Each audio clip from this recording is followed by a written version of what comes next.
Firmę zakładał w 1900 roku mój dziadek, Apolinary Kowalski.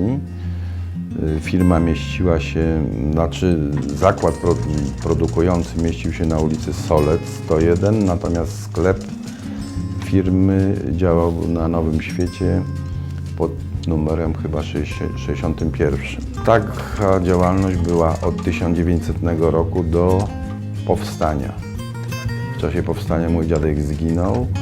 No to wszystko zostało zburzone praktycznie, cała Warszawa została zburzona i po wojnie mój ojciec przeżył i po wojnie zaczął to odbudowywać po prostu.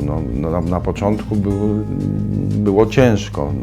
Skrzyknął tych ludzi, którzy pracowali u dziadka, bo dziadek zatrudniał około 30 osób przed wojną. Przeżyło bardzo niewiele, bo około 20 do 30%, nie więcej. Na dzień dzisiejszy rękawiczników w Polsce jest 5, 4, 5 może. Także w tej chwili to jest praktycznie rzemiosło się kończy. A tutaj ewentualnie tylko widzi Pan, tu jest mały rozmiar, bo tutaj już jest łyse. Tu jest dosyć dużo, daleko łyse. A tego nie można wpuścić, tylko można... I tu następna, bo to są pachwiny. Już jest problem, bo tego nie wpuści się w rękawiczkę. Tu, taka skaza. Tu jeszcze ewentualnie, ale też już nie da rady. Za krótko jest. Wszystkie materiały, które stosujemy w rękawicznictwie, czyli podstawą są skóry, ja wszystkie muszę sprowadzać z zagranicy. W Polsce nie ma ani jednej garbarni w tej chwili, która produkuje skóry na rękawiczki.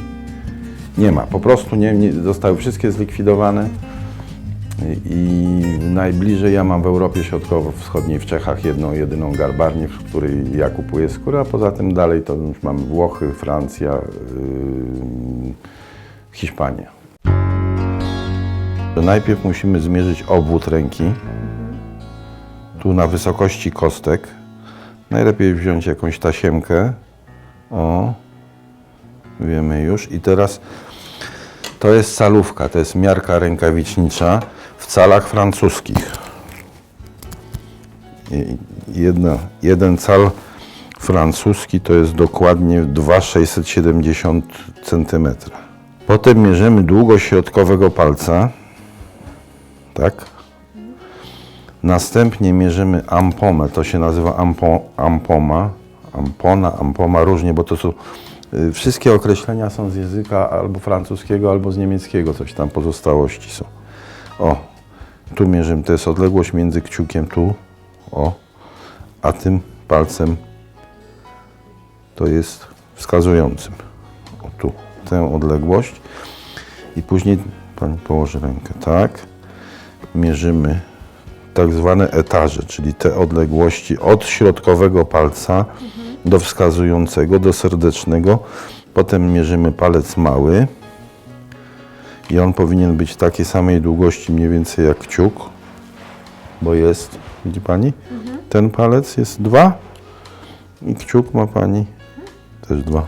Cały proces produkcji rękawiczek wygląda w ten sposób, że najpierw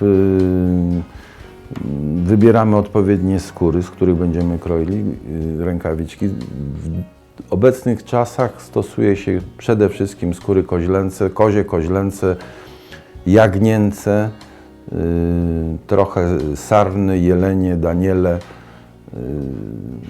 w mniejszej ilości cielaki, świnki, gdyby były możliwe do kupienia pekary oryginalne, czyli świnki południowoamerykańskie, ale z tym jest też duży problem. Najpierw robimy rozkrój skóry, z której produkujemy, czyli robimy wykroje. To są 2 kciuki. To są te zasadnicze elementy rękawiczki. Tak, i to było. I 12 szychtli takich musi być. Jeżeli ktoś chce rękawiczki dopasowane do swojej ręki, o ile ja oczywiście dysponuję odpowiednim materiałem, no to możemy zrobić rękawiczki na miarę, chociaż to nie jest... Tego typu rękawiczki robi się na ręce nietypowe. Są osoby, które mają deformację dłoni. Robiłem pani, która miała tylko w jednej ręce 4 palce, w drugiej 3. No i też był problem, ale jakoś się tam zrobiło. I pani do końca palce, do końca. No i...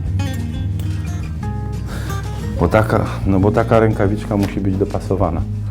Bo skóra ma tendencję do rozszerzania i to nie jest guma, ona nie wraca z powrotem, prawda? Tylko już się odkształca trochę. Więc każda taka rękawiczka nieocieplana przede wszystkim musi być dopasowana do ręki. Ale takie małe. No i różne, bardzo różne rękawiczki się robi, proszę pani, bo to wszystko w zależności od tego, no co jest potrzebne, prawda? Zimową, no to jeszcze trzeba przed tym, o, widzi pani, jeszcze przed tym trzeba ten wkład włożyć do środka, ale on musi być tak włożony, żeby dziadka też nic nie zostało, bo to wszystko się spali. Się wolniej się spali.